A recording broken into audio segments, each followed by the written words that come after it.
Good evening, ladies and gentlemen, and welcome to ORL Online Racing League here with me, George Morgan, as well as my good friend and colleague, Maku. Maku, how are you doing, sir? Yeah, I'm doing great still here on the quarantine, but we do as best as we can. But today it's race day, and we are at Austin, at Texas, at the Circuit of Americas, and it's raining in qualifying. It is raining here at Texas, and welcome as well to the Circuit of the Americas. It's going to be a corker, folks. As you guys might have seen, obviously some changes going on mid-stage in the league, and it has really given Jarno Opmeer the advantage going in to the to the final 6 races of this season. As you can see, Jarno Opmeer currently leading the championship standings, 121 points to his name, and Speed Barry, who has since exited the league now, 99 points to his name at that moment in time. And since he's exited the league, that means the new P2 driver in the standings is Sven Zerner, the McLaren driver, on 43 points. So Jarno Opmeer with a major advantage going in towards the end of this season, and surely that puts him in pole position, Maku, to get the World Championship. It sure does. But therefore we now can take a closer look at the battle for second place between at least Simon, Simon, Sven, and Infamous, maybe even Nadowski. They're all really close together. Yes, certainly, absolutely. Here in the Circuit of the Americas, obviously a track that was actually brought into Formula 1 back in 2012. First won, of course, by Sebastian Vettel, and this circuit, certainly by any stretch of the imagination, can really throw down a championship winning prospect for anybody, certainly in the real context of Formula 1. We're now watching Bernardo Perez on his outlap now, or his fast lap, sorry. He's just finished his outlap. He's now making his way around the snake section here. He's got a right-hander and then a left to take. And in these wet conditions here at Austin, Texas, where the corners are so violent, quite hostile in fact, you can really lose the car going around some of these bends. He makes his way up through the left-hander now. He's got a bit of a dive then going downwards, heading into the left-hander, and very soon he'll be tackling then the next part of the circuit then. He'll very soon, well, he's in the midst of Sector 2 now. Very soon he'll be in Sector 3 after that DRS spell. But Maku, what are your thoughts about the Circuit of the Americas? Quite a new track to F1. Obviously previously we had Indianapolis, but nowadays obviously Circuit of the Americas, as it's been for the last, I would say now, 8 years. I haven't seen very often race about it, and I've got to show Seven said that I've got a little bit of echo on my when I'm talking. I don't know if maybe you hear me in game, but I don't think that's the reason. No, I can. You seem to be coming through fine on my screen. I have to. Because I'm echoing in the stream. Oh, right, strange. I'll see if I can turn up your volume, see if that helps. Alright, so Circuit of the Americas, I've not seen a lot of races there, I have to be honest, but it looks like an interesting track, another track for Hermann Tilke, the German track designer. And since 2012, one of the younger tracks, but got built 2012, and directly got into F1, so yeah. Yeah, it's a very, very new track, and recently history has certainly provided us with lots of great races. Like I said before, Sebastian Vettel, the first winner in the USA Grand Prix here at Austin. And CRG Simon goes top, and Jarno Opmeer manages to get pole position straight off the bat there with a 144.652. The current championship leader looking in hot form right now in his Silver Arrows, and no doubt looking to continue his great stretch of form through the latter part of this season. Looking further down, CRG Simon in P2. He briefly headed P1, going 0.6 slower though slightly than Jarno Opmeer. It's going to be interesting to see who takes the mantle now going into P2 and P1, because actually we've seen non-stop battles this season between Speed Barry and Jarno Opmeer. Who do you think is going to be certainly throwing the challenge down to Jarno now on the final 6 races of the season, Maku? Yeah, that's a big question, because you need to get close to Jarno to even battle him, and I'm not sure if Jarno can just pull away from the field and then has kind of a lonely race in front, or if maybe Infamous or Simon, if they get it, or Infamous Simon or Sven, if they get a good start and whole good race, maybe then they can hold on to him and give him some good battles. But as we've seen before, mostly those two were like 1 or 2 seconds at least off until the end, where they got away even further.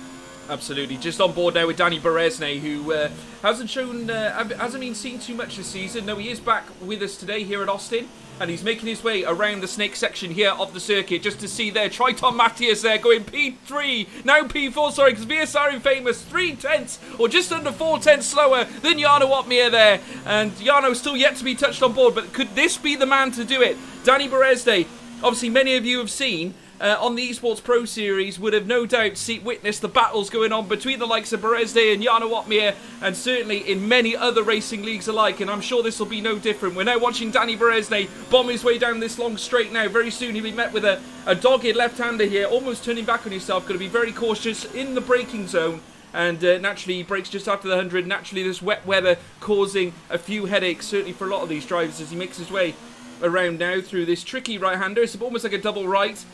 Can catch you off guard if you're not careful. Want to be careful on the pace, as he now nails down the power, leading towards his double left-hander. Almost mimics the right-handers that you take through that, well, previous in that sector, as you just witness him now taking the semi-spoon curve, I'd say. Almost like a spoon curve lookalike here at Austin, Texas, only this time going the right way round. Here he goes left now, this time leading up towards the final left-hand corner. What's the Alfa Romeo going to be posting here as he makes his way around the final bend? He's looking in hot form at the moment, though a little bit slow going around that final corner, and he is down on time right now, so it won't be on this occasion. We're within 10 minutes of qualifying here, folks. Still a long way to go. I tell you what, it's Sophie's choice as to who's going to pull up the crumbs here against Jarno, Maku. Yeah, sure will be. And still, to the time now, we've like infamous is nearly 4/10 of seconds. Has nearly 4/10 of seconds gap to Jarno, so basically time is untouched, and he's very up in the front. And I think if it keeps raining, he could have a little bit of a lonely race in front there, because he looks pretty well prepared in the wet. Well, it'll be interesting to see how the strategies change, because if we get a dry race, naturally that's going to really throw a curveball in for a lot of these guys, as we now witness Zones coming round the left-hander now. Zones was really impressive at Monza, Maku. We thought that the amount of overtakes he was taking, he was up there in the top end with all the big boys, should I say, and he really impressed me as Jarno goes fastest yet again with a 1:43.994. He's in the 1:43 zones now, almost a second, well, just over a second faster than Infamous there. What a lap time there by the Mercedes driver. The Silver Arrows dominating yet again, and his teammate is in P4. Mercedes looking in hot form here at Austin, Maku. Yeah, it's looking well. Like Matches has joined us for Fabrizio, I think. This time in the Mercedes as two colleague of Jarno, and he's in fourth. So yeah, 1-4, not a bad start for them. Yeah, well, it puts them in a very good position. We're now watching Zones now make his way through the latter stages of this track, and he's on his outlap at the moment. He'll soon be getting set for his fast lap now. The Haas driver looking to really strike yet another number. What were your thoughts on Zones in the last race? Because he was impressive, wasn't he, Maku? Yeah, he was really impressive, being with the boys at the front, with the top guys. We've seen a lot of great battles with him, and yeah, but I think in the championship he kind of didn't get that well raced yet. I mean, like he's further back in the championship table, and we've not seen him that far up as in Austria last week. Ever in the championship. So yeah, maybe he just needs a little bit of luck, or Austria was one of his very good circuits. Well, he'll have every chance to really make a change here in this race here at Austin, Texas. This might suit him as well. Austin obviously providing lots of great, all the treats of city street racing almost, given the types of corners they are, because they're very jagged corners, almost requisite of a few of the Baku corners of sorts. Because you do find quite a few 90-degree left-handers, etc. They're no necessarily swooping corners, but maybe a few in Sector 3 and maybe the initial Sector 1 corners. But the rest of them, very similar, I would say, to a Baku circuit of sorts. Very interesting circuit, some interesting, like I say, corners. But we're now watching the Haas driver of Zones now make his way through Sector 3 now. And you'll very soon be taking the last few bends. There's only literally a handful left. To be exact, he's currently on the final 3 corners now, and he'll soon be met with another left-hander. And once again, you want to be easy on the power as he makes his way around. He's looking promising though, and he's using the power in all the right places. He's now about to come through the final bend now, leading towards the straight. What is that driver going to post here? Is he going to bring into the top 4 or something like that? No, it's P11 for zones there with a 1.649, and not quite enough to break the top 10. But it's still all to play for. 6 minutes left in qualifying, Maku. Yeah, but Speaker's former team colleague just had a 0.7 seconds off the leader of Jarno with a 44.7. It was Hayes. So it looks like the track is track a little bit clearing, or are the drivers just now getting really fast? For example, Danny Berezny is now up to 32. He certainly is, yes. Danny Berezny has made it up to P3 as well, so the Alfa Romeo driver has put an Alfa Romeo in the top 10, and more to the point, on the second row of the grid for now. Jarno Opmeer still in first position at this time. He's making an outlap though. Maybe he is seeing the water dry up a little bit, maybe a lesser rain shower coming down, but we are watching now James Baldwin in his McLaren.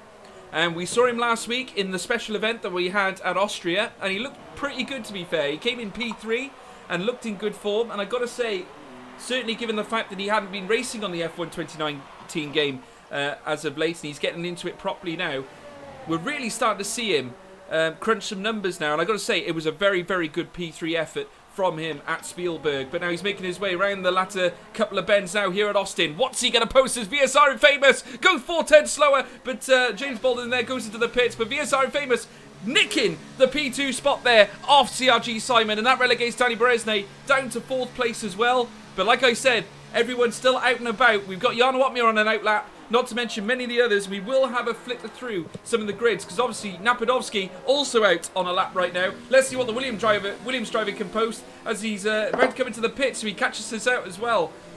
There. What were your thoughts on... I was going to ask you about James Baldwin, Maku, because obviously we commentated on that special event last week, and he looked in pretty good form. Yeah, of course. James Baldwin in a good form, of course. I think he's now in Sven Zerner's place, because I think Sven is still in the lead, of course, together with Simon in McLaren today. So, and I think we'll look forward to see a great show from him today. To see a great race from him today. It looks in 9th. I think he isn't really. That's not the spot where he wanted to start, but yeah, I think he will make the best out of it, and you never know, maybe he gets even the battle with Jarno or Infamous or some of the front group. And something with the stream, the echo's still there, and I don't know why it's not on my side, it's something with the stream. I don't know, it's strange. I mean, I've kept the volume settings the same, but very odd. Very odd indeed. It might be... I don't know. Let me try this. I'm going to try and run down my headphones a little bit. See if that helps. Maybe it's coming through my headphones, you never know. Maybe they're not as soundproof as I thought they were. Yeah, that's possible too, yeah. Yeah.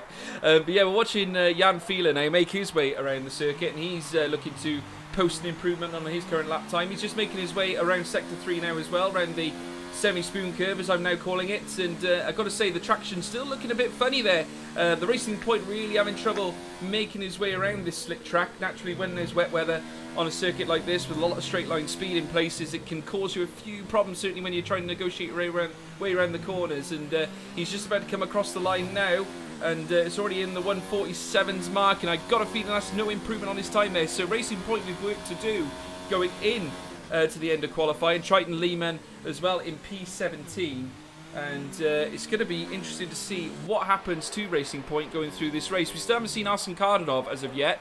Danny Berezny is out on another lap, obviously not content with P4 right now, so we're going to stay on with him because he's going to be obviously a man in form, obviously one of the drivers that you see in league racing on a regular basis. You would expect him to want to really try and hammer home at the top end of this classification as he now makes his way down this stretch now, and immediately he lets another driver through, obviously on his outlap. So we're going to see now as well, we see CRG Simon out on an outlap, VSR and Famous P2 on an outlap, loads of them on outlaps. Is the track drying up, Maku?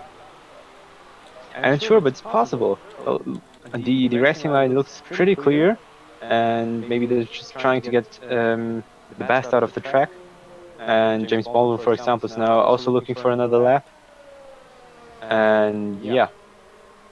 Well, we got Alvaro Aznar out on a lap as well. He's just about to take the final couple of bends. What's he going to post now? The Toro Rosso driver looking to improve, but looking at it, time currently nearly in the 2-minute mark. Maybe take this one slow and go in again here, and it looks like that's going to be the case. So this is his last chance to post something here, because naturally we are in the final minute. We are in squeaky bum time, folks, of this qualifying session. So this will be, the way things are going, this could well be it. But we're just looking now, watching Alvaro Aznar make his way around towards the snake section. Just going to look further up as well, because naturally there's a load of drivers out on track right now. Danny Beresnay just about to cross the line to begin his fast lap. Jana Watmir also looking to close out another lap as well. But we'll soon be seeing who, well, nails the top spot, because there's going to be lots of cars coming over the line. And just keep my eyes open for a change. As we see there, I think there was a bit of a change going further up the grid. I think Photon has just managed to nail a P6 and move his way up from P10. So James Baldwin as well, coming into the last stages of his flying lap as well.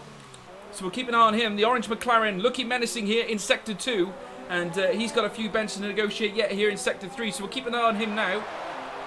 And closely in pursuit, we can see a stream of cars coming through Mako, including a Renault, which I believe would probably be maybe VSR Jake coming through now. Yeah, possible. And Lehman went out of session. I'm not sure where. I think he just retired in the pits, yeah. Well, Jake, Jake's about to come. Jake is now crossing, yeah. He is, he's crossing the line, and he's got up to P12. Great move there from Jake there to gain some positions, and Photon has indeed retired, so he's happy with that P6 place. We're just going to look further down, because naturally there has been some movements on track. James Baldwin comes across the line. He stays in P10. Just a second off Jana Watmir's time.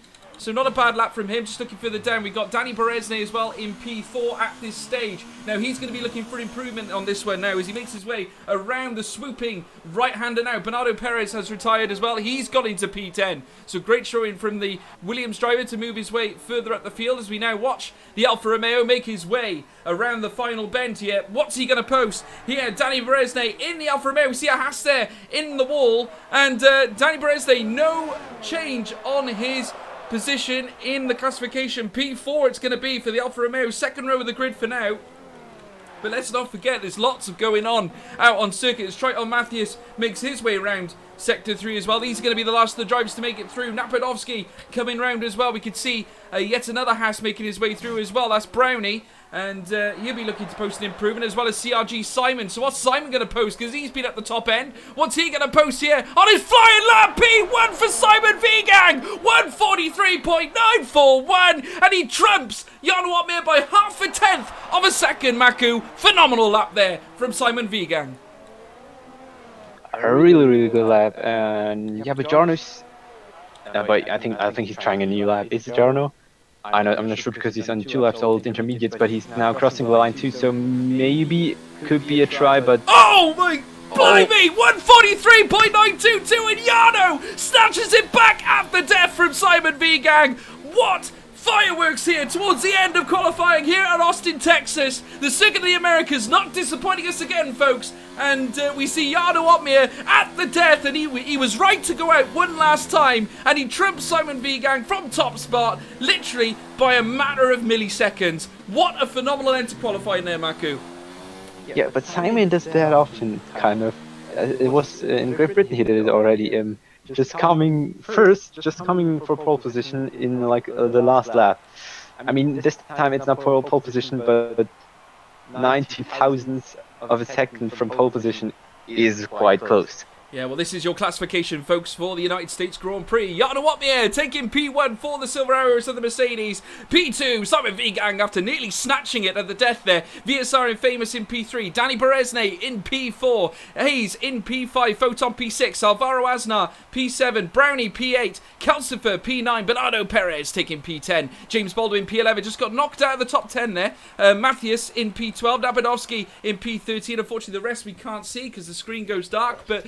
Tips and suggestions for this race, Maku. What can we expect? Who do you think is going to pull it off? Yeah, well, you know, I'm sure to say that Jarno will be at the front, but I'm not sure if you will win the race. We're not sure which weather will be, so we'll have to take a look at that. But yeah, I think John, of course, has the biggest chance of winning. But of course, the McLarens are there to obviously maybe win. And yeah, maybe Zones gets a chance, or Napadovsky or somebody, and gets the podium too. Absolutely, it's certainly all to play for, folks. Ferrari having the majority of success in real F1 around this circuit. Whether this could be the same, I don't know, but they're going to be relying on Steve and also Photon in this race today. But Lewis Hamilton, the record holder here at Texas, or in the USA Grand Prix in general, he's managed to amass, shall I say, 6 races to his name. 6 wins in the United States Grand Prix. Michael Schumacher only just behind him with 5 Grand Prix, and then you've got the likes of Graham Hill and Jim Clark with 3. The glory days of F1. Look at that collection of drivers in the top 4. Lewis Hamilton, Michael Schumacher, Graham Hill and Jim Clark. That is not a bad class to be in, is it, Maku? Yeah, of course. And another interesting thing I saw on Wikipedia about the tracks, that in the MotoGP races, there was only, I think, there were 7 races, and there was 6 times the same winner. Phenomenal. In the Texas GP, yeah, in Austin. That's phenomenal. It's amazing the facts you can get in Formula 1, and because it's been going for such a long time, obviously. Everyone remembers, we'll see in the stories about Fangio over the history of F1, many great drivers that have come through over the years. I mean, I was brought up in what people would consider the golden age, and that being the 90s, and I certainly would testify to that, but that's just me being biased. But I grew up, my first experience of Formula 1 was watching Damon Hill win the World Championship back in 1996, and ever since then I've been glued to it ever since. And I've got to say, I've loved it, and I've actually, because I went off it a little bit back in the mid-millennia. It was a bit strange. I went through a period where I wasn't watching it so much, and obviously now in the recent age, now you've got Leclerc, you've got Verstappen, you've got all these great young drivers coming through, and it makes such a huge difference now. It's almost like being back in that golden era where you've got so many contenders, because back in the day you had Hakkinen, Schumacher, Coulthard, Villeneuve, Hill, Frentzen, everybody, even Fischer Keller I used to rate as well. I thought he was great, and nowadays we've got a very similar set of circumstances now, and with the regulation changes and everything coming through, we could yet see a tighter grid without a shadow of a doubt. So it's going to be interesting to see where it goes over the next few years. Obviously we've got a coronavirus to contend with at this moment in time, so it's going to be. But still, we'll get an F2020 game. We do, yes. That was brought out last week as well. That's the latest news, yeah. which is great news, obviously, for the esports fraternity. They can look forward to a brand new copy of Formula 1 coming through, and very exciting to see the Schumacher cars as well being presented in such a way. Yeah, like the Benetton and the Jordan car, which I've got to say is a nice looking livery. I'm quite partial to a 7-Up. I think it's quite a nice drink. But they're all lining up now, folks, for the start of this United States Grand Prix, and we're going to be in for another cracker, no less. And we'll look forward to bringing you the start of this Grand Prix. As you can just see there, Arsene Kardinov lining his car up on the circuit. Jarno Opmeer leading them away. There he is in his cockpit now. Very soon we will have the lights going red, and as they do so, look at them, folks. First light, second light, third light, fourth light, the fifth light! And it's pedal to the metal, go, go, go, go, go, go, go! Jarno Opmeer gets away well, but so does Simon Vigang on the inside, infamous, matching him, stride for stride, going into the first corner, but the Renault has got the advantage. Simon Vigang, though, diving on the inside there, looking on the inside of Jarno Opmeer, but Jarno's gone through okay, and Famous moving into that P2 slot. Danny Perez still holding fire in 4th place, but Maku, they're right around the stake section, but what a great start there. No injuries or bone breakers at turn 1. Phenomenal scenes. No incidents, no broken front wing, everything's fine. Just a great first part of the first lap. Let's see. Hayes just had a look down the first corner to Daniel Brezhnev, And yeah, let's see if he can make his way through, or if he needs to stay behind him. But it's looking like they're like, oh, there's a Williams going off. Yeah, we had a turnaround there. Bernardo Perez unfortunately unseated himself there back in 17th, and that's allowed Arsene Kardinov to come off the back. So that means that Bernardo has now been relegated to the back. Steve now making a move, or trying to regain his position. Darren Famous is now in the lead. Unbelievable. We've had a move. We've had a switcheroo, folks. Sorry, we missed that. Azim Famous has now taken the lead in this United States Grand Prix. What a shake-up at the start. Yana Watmir now chasing the back end of the Renault now. 5/10 away he is. CRG Simon Vigang 4/10 behind, or 5/10 in third place. You can see there Danny Beresne just over 3/10 behind him, with a gap then to Hayes and Photon.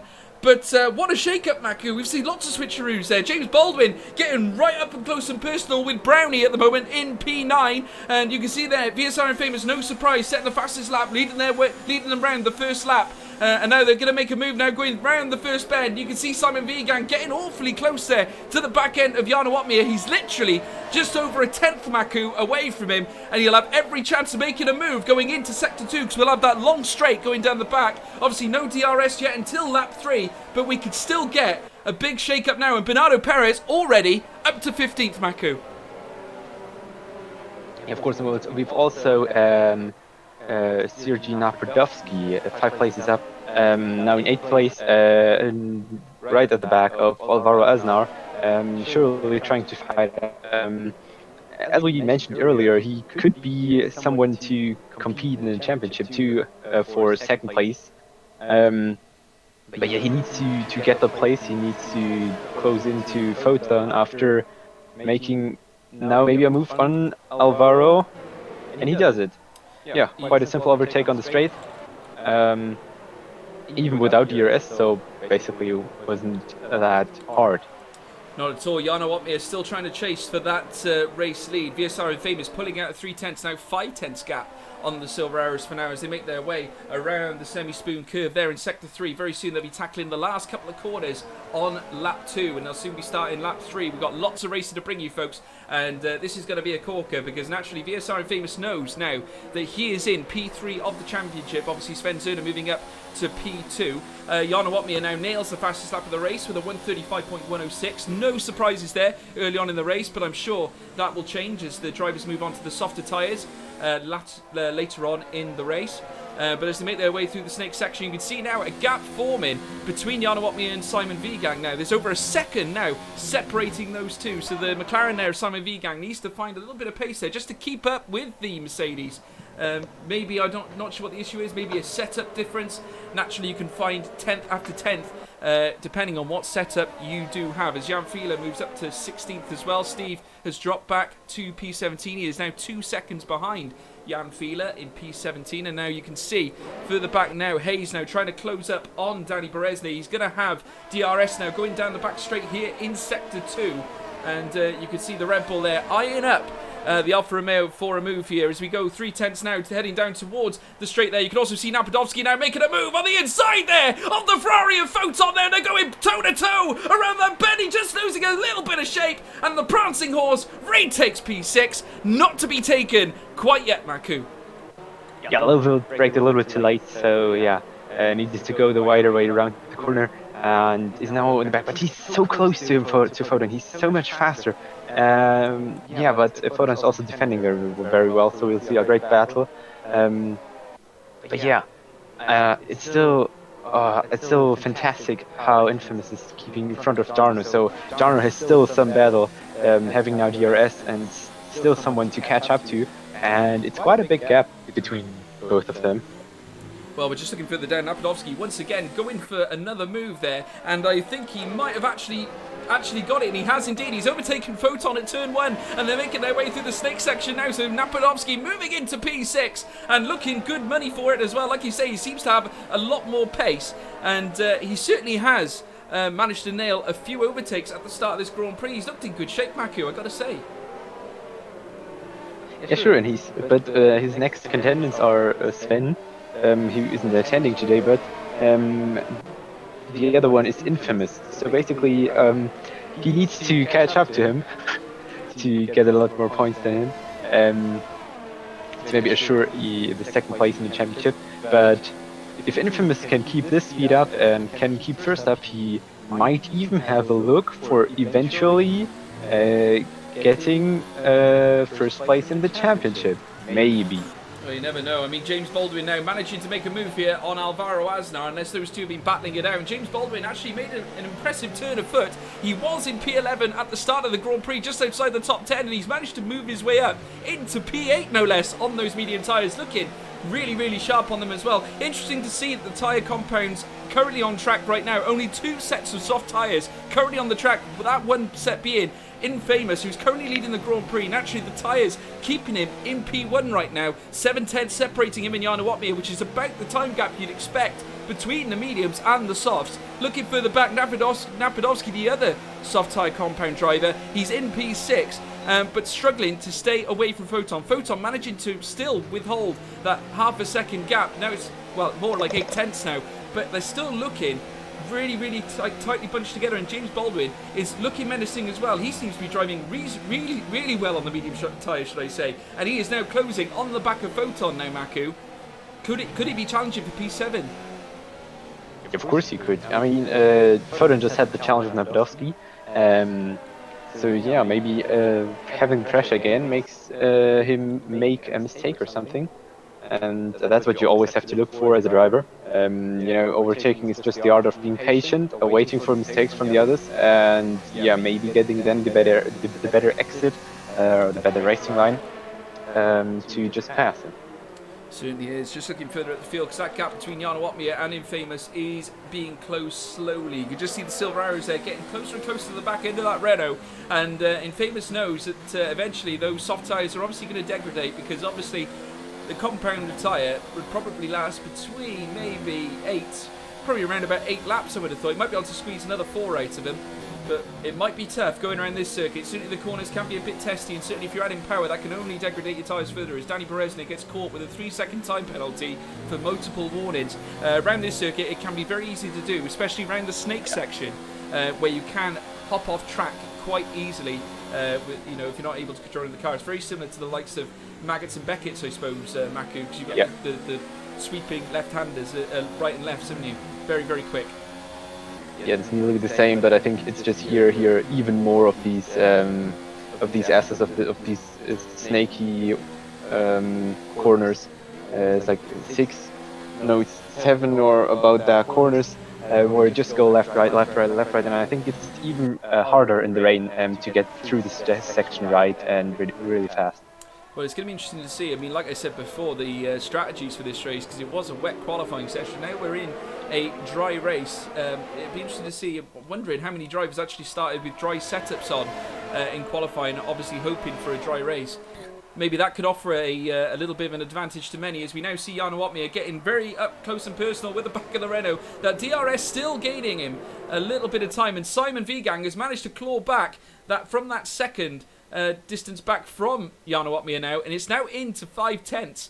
So he's in P3, but Infamous maybe holding up the traffic slightly here and allowing Simon Vigang to close the gap, which he will be pleased about, because he can start piling the pressure on Jarno Opmeer now.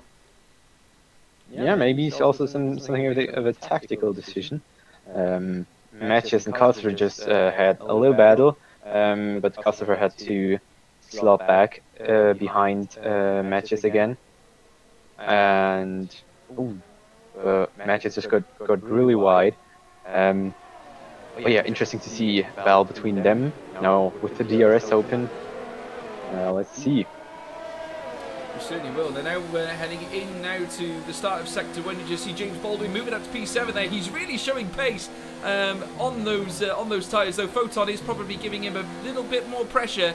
I don't think those two have separated, in fact, and to be credit to James Baldwin, though, he is certainly whittling his way through the field now. He's only 8/10 behind Napadovsky, and don't forget, Napadovsky's got the soft tyres on, and they'll be degrading or in the part of the race now where they'll be starting to feel a little bit treacherous. You can just see Infamous there, maybe losing it slightly, going around that left-hand bend. You can see now Jarno getting well and truly close and personal now on the backstretch in Sector 2. The Silver Arrows now could make a move for P1 as he makes his way down the stretch, and he does! Easy does it! And then the McLaren of Simon Vigang diving on the inside, and I think he might have got him here as they make their way round, and Simon Vigang is still going toe-to-toe with that Renault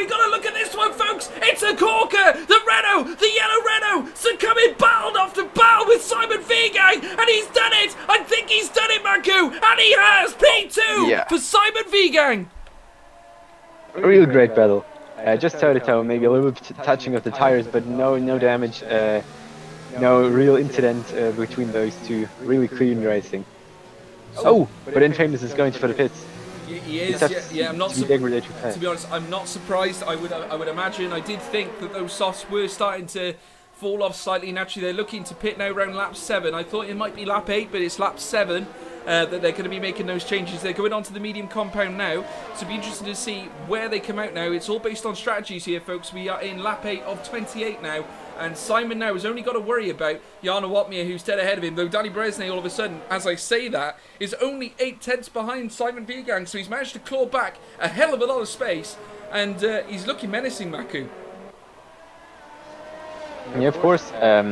I mean, he was like a second back or even more to Jarno. But now he like takes a look. But I think he will not keep pushing all the time. He just needs to stay in this DRS window. To just get DRS every round, and then he can clearly stay behind Jarno and maybe go for the pushing on the last few laps to maybe even look for an overtake. Yeah, well, as I see that, Triton Matthews now making a move there on Brownie, and he does so! P7 for the other Silver Arrows there, and Arsene Kardanov, who was starting at the back of the grid, has moved up to P9 after an impressive overtake there on Calcifer in the Red Bull. So the Alfa Romeo moving up a place as well. Both Alfa Romeos in the top 10. Danny Beresnay in P3, Arsene Kardanov in P9, looking in good shape. And he's still got Calcifer on his back end, obviously driving the car of Speed Barry, who has since left the league. It's now Calcifer in the Red Bull, and he's in the top 10, currently on for a point as things stand. But Brownie currently 8 tenths ahead of Arsene Kardanov, and I'd imagine that time gap, the way Arsene Kardanov's going, could yet drop back still. Yeah, of course. But you know, we'll have to see what the strategies will going to do to the drivers as well, because you know, Infamous is now 5 seconds behind Alvaro Aznauer, but I think he'll need to find a little bit of time to keep up with the front row later on. And then he needs to get to at least, I think, close to Alvaro to, yeah, maybe come out later again into second or even first, if he really wants that. But you know, if he now keeps pushing too much, he will overdrive his tires, and then they will degrade too fast.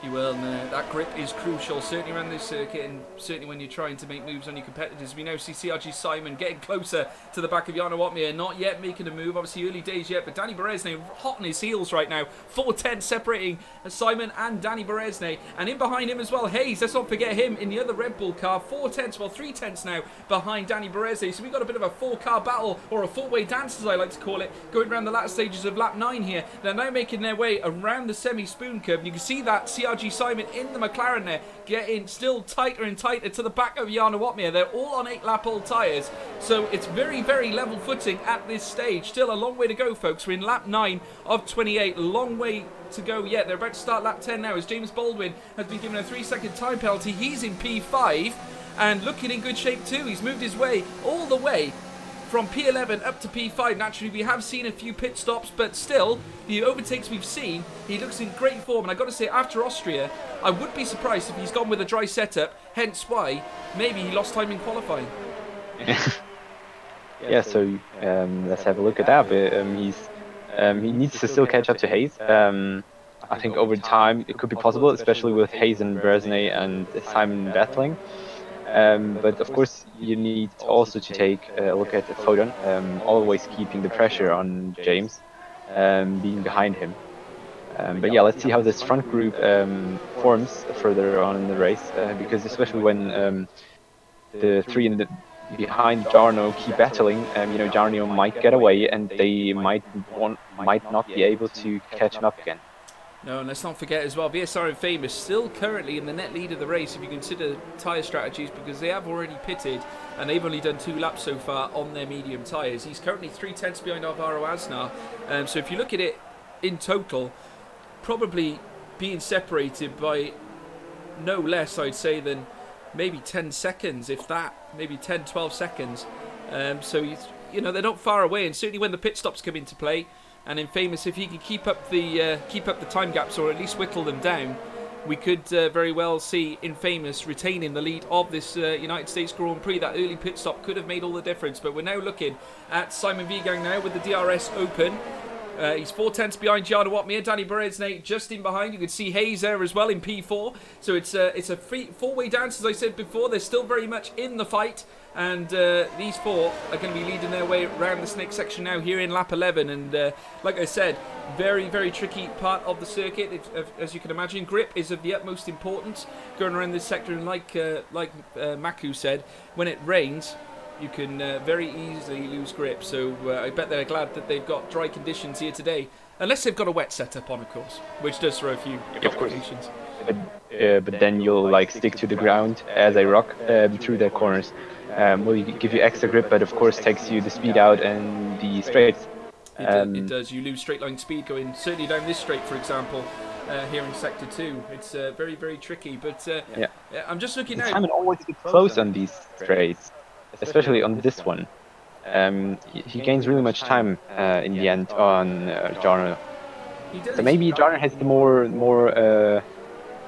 downforce on his setup, and Simon a little bit less. So he gets a bit closer. I don't know, just...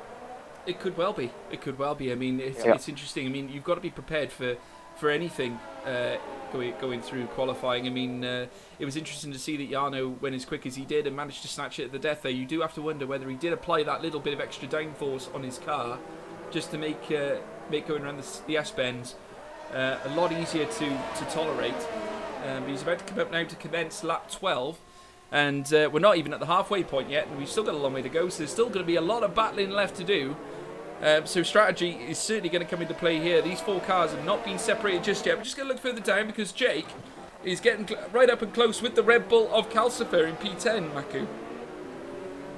Yeah, he is. And Calcifer was before, I think, fighting with Arsen Cardinal. But Arsen just got a little bit of a gap. At least a little bit. It's a little bit bigger than the gap to Jake. But yeah, let's see. I mean, in the snake section, as you said, you can lose a lot of time, but also you can gain a lot of time on your opponent. So yeah, this section is very crucial, especially for the straight line coming nearly immediately after that section. Yeah, well, VSR Infamous now are technically net race leader. He's currently in behind Alvaro Asnar now. He's closed the gap, and we just look further up there because Brownie has overtaken Triton Mathias, and he's done it just on the end of that straight there in Sector 2. So he's looking pretty promising now. The Haas driver currently just under 5 seconds behind Photon, so he's leading pretty much the second group. Heading round this circuit, and he's got Triton Matthews still hot on his tail at the moment. 3/10 separating those two as we speak. You can see Triton there making his way around the swooping right hand of the spoon curve, as I like to call it here at the United States circuit, as they make their way around the final couple of corners, and soon they'll be starting their lap 13 of 28. As they do so, he gets well up and close there with the back end of Brownie. Certainly looks like he's still got pace to match with Brownie at this stage, and as they make their way up towards turn 1, I certainly think this is going to be a battle that we're going to see further on through this Grand Prix as they come through turn 1 now, making their way down through the next few bends. So they'll soon be tackling the snake section now. The Haas driver in their home Grand Prix, obviously, of the USA. Gene Haas obviously owning the team. Yeah, the only race on this continent. It is. Oh no, wait, there's Mexico. More. Mexico. Actually, yeah, but on this part of the continent, in Northern America. Yes, it is. It is one of the few. I mean, no, wait, there's one. Yeah. Am I just stupid now? I don't know. Am I just talking trash? Geography's not my strong point either, to be honest. Yeah, me either, but... But no, we're just watching now Triton Mathias making his way around Sector 2 now. You can just see further up.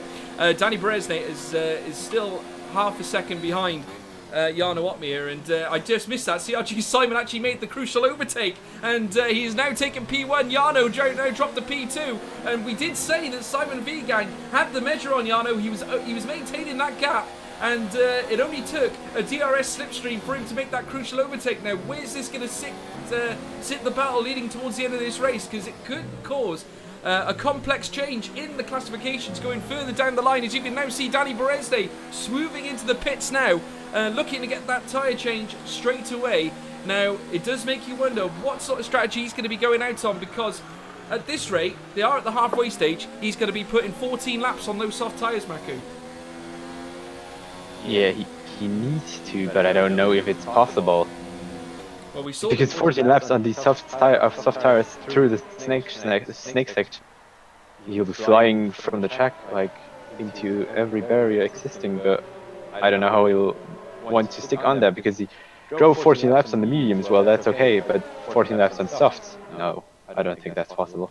Well, it's interesting, because we did see the first two drivers come in and change their softs in lap 7, so that's half of what Danny Berezne is going to be posting when he gets down to the nitty-gritty heading towards the end of this race, because he's only just changed on him now. We've got 14 laps remaining, unless he's planning a double soft stop. Yeah, that's the other possibility. That could be the only other possibility, but we'll soon see. Like you say, the snake section, not easy to handle when you have limited traction. So it'll be interesting to see what he can do. But just looking now, Jarno Opmeer still maintaining that half a second gap. These two, Simon Vigang and Jarno Opmeer.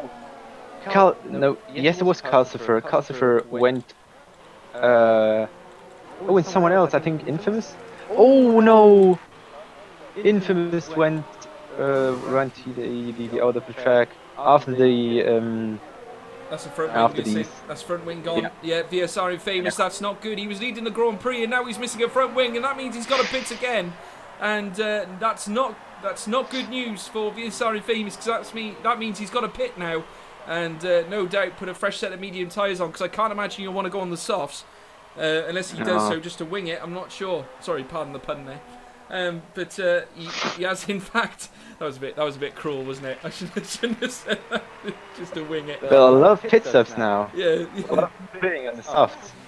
That's interesting. So maybe they're all going for a 2-stop, because I don't think you can do softs until the end now. Well, VSR Infamous has in fact retired from the session, so the original race leader has in fact retired, and so that allows the likes of Jarno Opmeer and CRG Simon to now focus on what's ahead of them. Let's not forget, though, folks, as well, Napadovsky also pitted onto the mediums earlier on, and he was showing great pace earlier on at the start of the Grand Prix in his Williams, and he was making overtakes like they were going out of style at the time. But he's got Danny Berezne in front of him, who's already changed, and that might have been the strategy coup in this race, though you've got to remember, well, it's interesting, in fact, because Jarno's opted for the hards, Maku.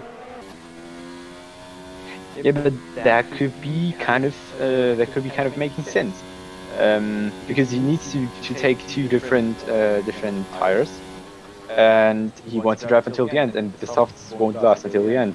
So the choice is hard if you go for a 1-stop. Well, they must be going for 2 stops then for the softs, and Danny Berezne making moves, like serious moves, going through this Grand Prix now. He's just overtaken VSR Jake, and he's making his way around the semi-spoon curve now, and you can just see in front there Jarno Opmeer, Hayes and Berezne, and Berezne carrying, as you would expect, a lot more speed going through this section. The hard tyres, naturally, remember, compared to the softs, you're almost talking near 1.3 seconds in time that you could gain, certainly if you're on a soft tyre compared to a hard tyre. So Danny Berezne looking in a formidable force now, going through towards turn 1, and you can see now Hayes getting right ahead of him. Look at the pace that Alfa Romeo's got in comparison as they make their way around, heading towards the snake section. The Alfa Romeo really starting to gun for the back of the Red Bull now. You can just see Red Bull looking for wings here to try and battle back the Alfa Romeo. Obviously, remember, they got Ferrari engines in their cars. Ferrari, a very, very good constructor around the United States circuit, as they make their way around. Hayes losing a little bit of traction there. Remember, the hard tyres not as grippy as the softs. The softs a lot. Well, it's quicker for them to maintain that grip, because you heat them up quicker, and that allows you to stick to the track as they now make their way down the straight in sector 2. They open up the DRS now, and very soon Danny Berezne will be making a move on Hayes, heading down this straight, but can he do it? I don't think he's going to find the pace, which is strange, but no, he's going to get there late, and he does. The Alfa Romeo driver on the inside, and he does it. He makes the overtake there. P4 for Danny Berezne, and we could be seeing a real firecracker finish between the likes of Jarno Opmeer and Danny Berezne at this stage. But let's not forget Simon Vigang, who pitted onto fresh softs, currently leading this Grand Prix, and he's ahead of Brownie by nearly a second, Maku. yeah, that's good for Sam because he now needs to find the pace. He now needs to really pick up the pace and drive some fast laps. Because he needs another pit stop and he needs to gain that space that the guys on hard will lose, and Danny too. He needs to overtake Jarno, and he needs to find that extra pit stop he needs to make in time. Yeah, well, this is all playing into the hands at the moment of Simon Vigang, who can really push, because Brownie into P2 at this moment in time is on 16 lap old medium tyres. He's going to be counting on Brownie to hold up the traffic behind him and give Simon a very good chance of increasing his gap. Jarno, obviously, in his mind, is going to want to dispose of Brownie as soon as possible. Obviously, try and get as close as he can to Simon Vigang before he has to pit again. And that could be the crucial factor in this Grand Prix. Just looking further back, Hayes is still there. He's going for a one-stop strategy as well. It could mean the case that if the softs do not, if the soft double strategy does not work, then Hayes could come into the podium places on the hard tyres. Yeah, he does, and of course Jarno does. Now we'll see a lot of switch in those podium places. But maybe there's also the possibility, I don't know if this strategy works, the medium soft strategy, which maybe Brownie and Jake are trying, because if they get their mediums to last until like 20, they can go for softs and do a one-stop too. But I think those mediums are really worn off already. I think they must be. I mean, Brownie now, 16 laps on those mediums, he must be feeling like an ice rink right now. We're just looking now, Jarno Opmeer actually managing to gain, I think, a little bit of time here. So Simon really needs to push. You can see the back end of that McLaren now, just dead ahead. Only nearly 2.5 seconds separating these two. And that can easily be found at a track at the Circuit of the Americas, around the Spoon section. And, of course, not forgetting the Snake section as well. Both of them. Very good places to find time if you're chasing a car. But let's not forget now, Danny Berezny all over the back end of Jarno Opmeer. So we're in for a real battle here, folks, as we now watch them take the Snake section now. We're going to run on. We're going to run now and follow these two as they make their way down towards the Sector 2 part of the circuit, that long straight that they'll soon be taking with the DRS open. They've only got 2 more corners left to go before they're on that said straight, and we got 10 laps to go in this Grand Prix as well. So these two are going to be fighting fit. Danny Berezny looking to get past Jarno Opmeer as quickly as possible so he can start gaining some traction with those soft tyres. You can see it now as they head over the DRS line. He'll soon be loading up, and he has indeed punched it. We're now riding on board with Danny Berezny, and he swoops past Jarno Opmeer. Jarno Opmeer makes no effort to defend because he knows in the long run of things he could still take the lead in the Grand Prix. And therefore he does not need to take that much pressure on, but you know, I think everyone needs to keep pushing now. Yeah, they just all need to get through it, and the guys on softs really need to overtake us as much people as possible to gain the much time as possible. And yeah. Well, it's going to be important for Jarno Opmeer and indeed Hayes as well to at least stay in touch with the likes of CRG, Simon and Danny Berezny to the best of their ability. That gap now between Jarno Opmeer and Simon has now grown to nearly 3 seconds now, so half a second found in a lap, which is interesting, but no less that's impressive, because you would have thought, given the gap in tyres, you would have expected 1.2 seconds based on the compounds alone. So it just goes to show Jarno really pulling out all the stops to try and maintain the gaps between him and the two ahead of him. And I tell you what, it could all mean victory here for Jarno Opmeer if he can stay in touch the way things stand. And Hayes obviously in a good position himself. He's only 1.5 seconds behind Jarno as well. And Brownie still continuing. He's not pitting yet, but he's on 18 lap all medium tyres, and so is Jake. Napradovsky on 11 laps. It'd be interesting to see when those guys come into the pits. Yeah, really be interesting.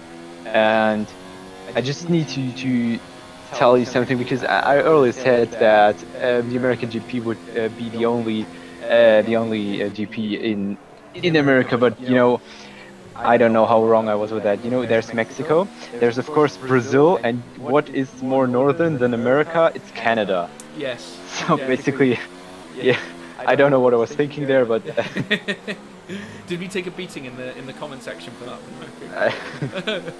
Did we take a beating for that? Yeah, I gotta say, mate, to be honest, I was so transfixed on the race, I could not correct I could not correct you. My mind was totally abrased to American circuits. Unfortunately, I would have helped you there, but sorry, mate. I was not concentrated at all on that one. Yeah, me neither. I was just thinking like, oh, America is like not really familiar with F1, and then I was like, yeah, let's tell that. Yeah, we'll just say, Texas is its own country, or its own continent, shall we? maybe we'll just go with that. Yeah, that's fine. Yeah, latest, just in, folks, Austin is now its own continent. But now we're watching Jarno Opmeer make his way around the next left-hander. And he is still staying in touch with Danny Berezny. He hasn't lost touch whatsoever with the P2 sitter at this moment in time. Danny Berezny still, just under 2 seconds away from CRG Simons. That gap not shortening by that much by any means. So I got to say he has maintained it as they make their way over the DRS line. Jarno Opmeer still managing to find DRS, and I don't think Danny can as they make their way down now. And it certainly looks like Jarno is managing to keep on tabs with Danny Berezny right now, which has got to be frustrating for the Hungarian. And that won't help as they reach the latter stages of this Grand Prix. We've only got 8 laps left, folks. We are in crunch time now, and there's going to be 6 laps on those soft tyres now as we speak. Danny Berezny's already got 6 laps on his. Simon Vigan with 5 laps on his tyres. Jarno, let's not forget, 5-lap-old hards. They haven't even scratched the surface of those compounded tyres just yet, Maku. I got to say, it's looking like the hard strategy might have been the one to go for. Yeah, I think too. But I think it's also a little bit unfortunate because Danny looks now. Oh, Danny's heading for the pit stop. Yeah, but Danny was looking like that. Danny was giving Jarno a little bit of tow, not on purpose, of course. But I think he was like the main reason why Jarno could stay that close to Simon, because Danny just pulled him with him closer to Simon because he just got his DRS and just followed him. Well, I tell you what, another one we can't forget about is Napadovsky, because he's in P6, currently 3.7 seconds behind Photon, right. And he's not far. He's on the medium tyres, 13 laps. Jake on 20 laps. So the way things are sat right now, Napadovsky could go to the end here, and I think that's what's on his mind. He could easily steal a P3 here. Yeah, he easily could. I think James and Photon both need to pit. Yet. I know. Yes, they do. What am I talking about? Both need to pit yet, and he doesn't. So yeah, he doesn't even need to push. He just needs to stay at constant pace, and then don't let the soft people overtake him. No, I think it's just a case of looking after the tyres. You can just see now, no surprises there. Danny Berezny overtaking his teammate Arsene Kardanov there, leading down towards the end of the Sector 2 straight. And it's going to be interesting to see how his strategy fares, because naturally, the way things are sat right now, with 7 laps remaining in this race, it's certainly looking like it's going to be Jarno Opmeer's day, unless Simon Vigang's planning on going to the end on his soft tyres, which you never know, he might well do, because he's just started his lap 7 on his current tyres. So let's see what happens, because that could really throw a cat amongst the pigeons. And Jarno, I'd imagine what he had on his mind was that Simon would be pitting sooner rather than later.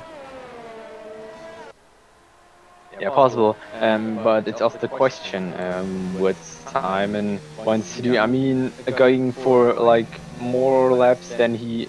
so basically going for 1 more lap is really unnecessary, except he wants to try to bring the softs till the end. But I can only imagine that's his plan. I've got a feeling he must because everything else will be bullshit. Either pitting now or never. Well, he has to. I mean, to be honest, he should have done it last lap, if anything. Yeah. The same time as Danny Berezny. But in fact, it's if that's his plan, I got to say, credit to him. But Jarno Opmeer is getting closer. He's only 1.2 seconds behind Simon Vigang now. Remember, that gap was 3 seconds only a lap or so ago. So he's managed to half it in no less than, I suppose, over a lap. So credit to Jarno Opmeer for that. Finding all that time on the hard tyres just goes to show how those softs are performing right now, unless Simon is trying to conserve the tread on the compound. Though I've got to say, around a circuit like the United States, that's going to be really tricky. Yeah, but I think the hard tires, so basically the hard tires last very long, and I think they're now at their best state. So basically has now Jarno the best state of those hard tires.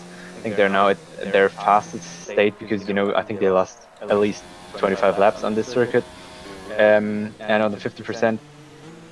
So yeah, basically I think he has now the best chance to get close to Simon, with the knowledge that Simon's softs are now 8 laps old, and they have to be really worn off right now. So he really needs to kind of keep his car on the track just to finish the race. Yeah. You know, he's going to be very much aware of Jarno Opmeer coming up behind him now, because that gap is now only 7/10, so it's getting closer and closer. Incidentally, Hayes dropping back by nearly 4.5. He's now 4.5 seconds behind Jarno Opmeer, so I'm not sure what's going on there, but Jarno must be pushing to try and get rid of Simon as soon as possible, because he must know that maybe Simon is not planning to stop.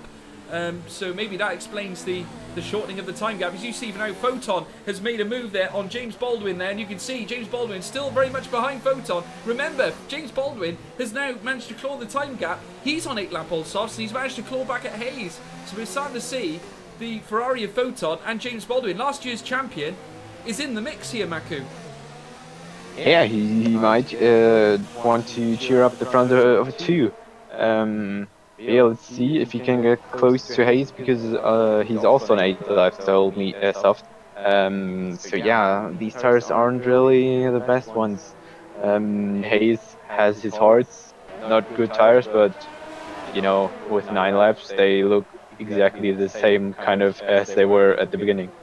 Yeah, well, this circuit length, obviously 5.513 kilometres. That translates to 3.426 miles. So a pretty average circuit length, no longer or less. I mean, obviously Spa being one of the longest as we speak now. We're just watching their Photon, and I got to say I'm impressed with how those guys are negotiating the snake section with those soft tyres. They can't be easy, given the fact the traction is meant to. Well, a lot of drivers are finding that changing them around lap 7 is the right time to do it. As we're going to look further forward now, because very soon Jarno Opmeer and Simon Vigang are going to be heading towards the DRS line here to commence their move on the Sector 2 straight. I'm just looking further back now. You can see there Jarno Opmeer swooping up towards Simon Vigang now, and he does indeed take the lead of the United States Grand Prix here in lap 24 with 4 laps remaining. The Silver Arrows touches base in P1, McLaren of Simon in P2, and he now swoops ahead. Jarno Opmeer, that looked all too easy, Maku.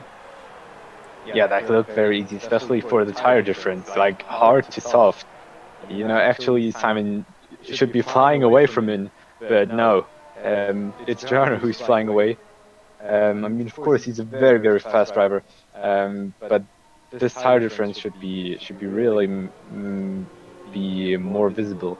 Well, he's certainly proven himself quick now. He's in P1 and already dealt an 8/10 gap between him and P2. Hayes in P3, managing to hold off Photon now. Maybe Photon finally struggling on those softs. He's currently 2 seconds behind Hayes. Remember, that gap was only just under a second before, and it certainly has dropped off now. And James Baldwin currently putting the pressure on Photon, and they're making their way down through the snake section now. So these two are battling for 4th place here, and it's going to be interesting to see who gets the better of it now as they make their way through the latter stages of the snake section, headed in to a couple of corners now leading before the Sector 2 straight. As they make their way around now, another left-hander approaches. As you can see there, James Baldwin really getting close to Photon now, both of them on a similar stretch of tyre. And let's not forget Danny Beresne, he's got 3 laps to close, he's only on 4 laps off, so it should be quite easy for him to find the pace on those two, Maku. Yeah, of course. Well, let's see what happens. You know, we've still 3.5 laps to go about that, and you know, they still need to bring the stuff to the end. But I'm still asking, because I've seen no one really struggling on the softs. Like, they're going slower, of course, but there was no one really losing their back or locking up, things like that. They never happened. So either they really manage their tires really well, or they know when to brake if they degrade, or we've seen a lot of way too early stops. I think we might have done, but Danny Berezny has already caught up with James Baldwin and Photon now. He is literally only 4/10 away. And remember I said earlier on in that lap, he was 2 seconds behind. He has found no less than 1.6 seconds in a single lap as they make their way up to turn 1. He is finding all sorts of grip on those 5-lap-old softs now as he makes his way up around turn 1. And surely these two are going to be followed out. You just see Photon losing the back end slightly. And indeed, it goes Danny Berezny past James Baldwin there, going into 5th place now. And he's chasing Photon through the snake section. And it's very much the master versus the apprentice once again. The Ferrari versus the Alfa Romeo. Who's going to win this one? You can just see the Alfa and Danny Berezny coming in very close to the back end, right in the gearbox there. On Photon heading into the next left-hander, and you can see him now getting right up and close and personal with him. And it's certainly a battle of the red team right now, as you can just see them heading through towards the next 90-degree left-hander before the DRS straight. And you can see the DRS loading up now. He is so close to the back end of that Ferrari as he makes his way down the stretch now, and you can see them going toe-to-toe here, and it is indeed Danny Berezny moving into P4. You can see James Baldwin in the background still looking to battle with Photon there, but it looks like it's going to be P4 for the Alfa Romeo. And will he catch Hayes before the end of this Grand Prix? I mean, he's shown that he can gain 1.6 seconds in a lap, so he should be able, if Hayes isn't driving much faster than Photon and James Baldwin were. So yeah, there is still a possibility for maybe last lap overtake for him onto Hayes. Yeah, let's see. Certainly will now. We can just see Hayes there crossing the line. He is indeed lap 27 of 28 now. 2 laps remaining here, folks. And we're just looking further back. Danny Berezny has managed to claw back to 3.5 seconds in P4. He's not far behind Hayes, and I can imagine he is looking for that final podium spot as he makes his way towards the snake section now. He's certainly got his eyes on the prize right now, and he's finding all sorts of pace in that car right now. Can he still find the grip in lap 6? Obviously it'll be 7 laps on those tyres, and that'll be pretty much to the end of the race. So maybe it was a good strategy after all to nail a podium, but at the end of the day, you've got to be the driver to have the pace in order to bring the car home in that manner. But you can see him now making his way, and Hayes making his way around the left-hander. Already Danny Berezny has knocked off half a second. He's now within the 2-second mark. Now he's in the 2.9 gap, and you can just see the Alfa Romeo in the distance there, but he's got to claw it back ideally before this DRS straight on the next lap. So he's got to do something very, very quickly. But quick is Danny Berezny's middle name, isn't it, Maku? Of course it is. We've seen a lot of him. Also as Formula Danny with Formula Danny as in-game name. We've seen in Austria, or I think even last season, for example. Let's just see. I mean, he's now in 4th. He is 2.8 seconds still away from Hayes. So there's still a little bit to catch up. Well, I tell you what, just sorry to interrupt you there, Maku. We got a 3-way tussle here because we have got Photon, Napadovsky, and James Baldwin. James Baldwin moving up into P5. Though he does get a warning there, and I think a time penalty there for cutting. Maybe it was a corner cut or something there, but you can just see Napadovsky just tucked in behind the McLaren there. He managed to overtake Photon, and he's got right in the mix between these two. And it's hard to say who's on the better tyres right now, because the 13-lap-old tyres of James Baldwin and Photon up against the 20-lap-old mediums. You would have thought maybe the mediums slightly have the advantage. As you can imagine, he's managed to claw the gap right back. As we now look up the field, you can see that Danny Berezny is still 2.7 seconds behind Hayes. It looks like, based on that, he might not be able to find that crucial distance between him. But as they make their way into the Sector 2 area now, you can just see Danny Berezny taking that left-hander, going into the DRS section now. You can just see the Red Bull in the distance. I don't think he's quite found enough, Maku, to make that crucial overtake to get a podium here today. No, I'm not sure, but Napadovsky's now taking a look on James Baldwin for the overtake. And he's done it with the DRS, beautiful, even before the corner. Just safely braking in, a little bit of defending maybe. But yes, so Napadovsky's now in P5. He is indeed. Now we're watching Jarno Opmeer come round the final couple of bends here. It certainly looks like he's taken this in definitive style. It's 5 seconds clear of Simon Vigang. Sorry, Jarno. Oh no! James Baldwin spun out. We've lost James Baldwin, but Jarno has come across the line to win the United States Grand Prix. That's really unfortunate. James Baldwin is out of the Grand Prix after a tussle there with Hayes. And, well, no, sorry, not Hayes, sorry. He was in a battle between Napadovsky and Photon.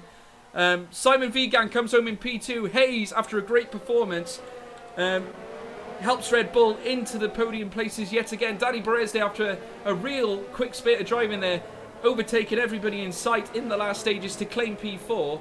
Napadovsky coming home in P5, Photon in P6. Arsene Kardanov, a great drive from him, coming up from the back of the grid right up to P7, Maku. Credit to him for that. That's a phenomenal drive. Brownie coming in P8. Alvaro Aznar P9. Calcifer, the last of the Red Bulls. Both Red Bulls in the points today, P10. Jake in P11. Bernardo Perez P12 after having that spin earlier on. He did well to recover where he did. Jan Fieler coming home in P13 as things stand. He'll finish ahead of Steve. Really unfortunate for James Baldwin there. Of course, it would be a really good finish for McLaren if he got this, I think, 6th or 5th place. No, it was 6th or 7th, I think, place which he would have taken. It certainly would have been the best of the bunch, and certainly in terms of the constructors, because it would have helped McLaren a huge amount, because they would have been able to close the gap on Red Bull. But taking the top step today is Jarno Opmeer. He is first on the podium, and he takes it in progressive style. He is now once again stretching his lead in the championship, and behind him, obviously, the McLaren of Simon Vigan coming home once again in the podium places. He gave Jarno Opmeer certainly a few headaches at the start of the Grand Prix, and certainly was a tremendous race. We were very lucky yet again. Hayes coming home in P3, but we'll read out the Sorry, Maku. Yeah, and I have to say it was like more of a strategic race this time. We've seen a lot of races where like pace was the most important thing, but I think in this one the strategy was also a very big factor. Certainly was. Strategy certainly played dividends here today. And Jarno Opmeer, he's your winner here. P1 for the Mercedes driver. The Silver Arrows taking the win here. CRG Simon Vigang in P2. Hayes in P3. Danny Beresne P4. 5th was Napadovsky. 6th was Photon. Kardanov in P7. Brownie in P8. Alvaro Aznar P9. Calcifer P10. Jake in P11. Bernardo Perez P12. Jan Fieler in P13. And we unfortunately lost James Baldwin, Steve, Triton Matthias, and the VSR Famous, who looked like he was on form to collect maybe a win here today. Very shocking to see him crash out earlier on in this race, Maku. Yeah, very unfortunate. I think that would be my driver of the day, Infamous. If he wouldn't have crashed out, I'm not sure. I'm not even sure who to give it now, because it was a lot of great drives. Like Arsen did a great job driving like 12 places up. Napadovsky went like 8 places up. They all had a great drive. I think my driver of the day has got to be Arsene Kardanov. I think without question, I think he drove magnificently to keep his car on the track the way he did, and he certainly is owed a lot of credit for that. So all the credit to him for doing it. It was a very good race for Arsene Kardanov, considering where he was in the Grand Prix. I think that we'll be bringing driver interviews in now shortly, Maku. Yeah, I hope so. With our 3, not our 3 winners, but our podium people. Simon has already joined us. We're waiting for Jarno and Hayes. Simon, quick off the mark there. Yes. Well done, my friend. Well done. Great result. Yes. Thank you. It looked like it was quite interesting. I'm going to save that question for the interview. I'm not going to start yet. I'm not going to use all my ammunition just yet. I'm guilty of that. I use up all my questions. That's my problem. Just wait for the other two to join us now. I'm so gutted for James Baldwin after that instant, Maku. I think that was really disappointing. It looked like he was obviously Simon's teammate, of course. McLaren were on to make big points, like you were saying. Yeah, someone in the stream chat said he had a puncture. So he had a puncture. Yeah, that could be but that would be like really unfortunate, because it was last lap. Yeah, there wasn't any debris on the track, was there? No, I don't think so. But the tires at 80% or something. They just they just go alone. Did he go in on the virtual safety car as well? He did, yeah. Was there? No, that was. Yeah. That was, who was that? That was somebody else. That was somebody else who went in under the safety car. I can't remember who it was. Sorry. Okay. But we are indeed joined now by Jarno as well. Congratulations, Jarno, on that P1. Thank you. Well done. Stretching your lead once again, further in the championship. Yes, I think with Barry not driving anymore, I think the lead is quite big. So yeah, there was not a lot of pressure on it because the lead is not so big. You can't say that when Simon's in the party as well. He came P2. I know, I still want to win. Yeah. No, that's fair enough. Yeah. You want to win every race. I don't have to win here. Yeah, the race pace was really good. So It was good. Really good. Really impressive. Yeah. It was good for me and Maku to watch, certainly. Lots of overtakes that we could commentate on, so it was really good. Yeah, we thought first Infamous could maybe give you a battle in the championship with like leading the race, but you know, with the incident, yeah. yeah, I don't know what happens, but I think from soft to medium was never gonna work anyway. So I think it would have finished at least P4, P5 with me, Simon, Danny, and Hayes in the alternate strategy, and also with the VSC, of course. Danny was a bit unlucky with the VSC. Yeah. Yeah, it looked like. I mean, it was interesting to see how people were playing the soft strategies. I'm not sure whether we've got Hayes joining us or not in this. I'm not sure whether Calcifer can give us some insight on that. I'm not sure if his mic's.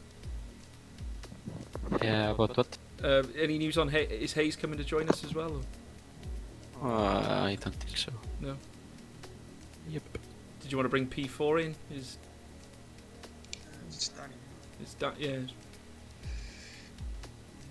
Can ask him. Yeah.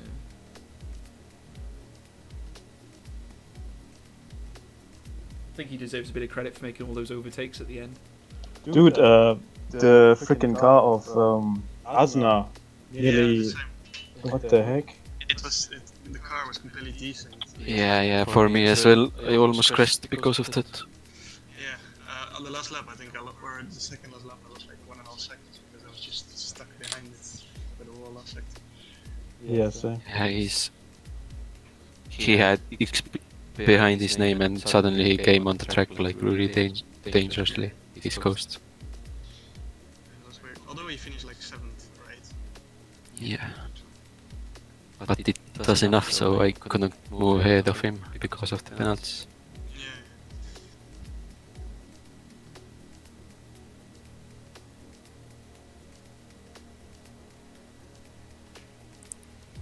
No, Danny is not joining. No. Should we press on, Calcifer?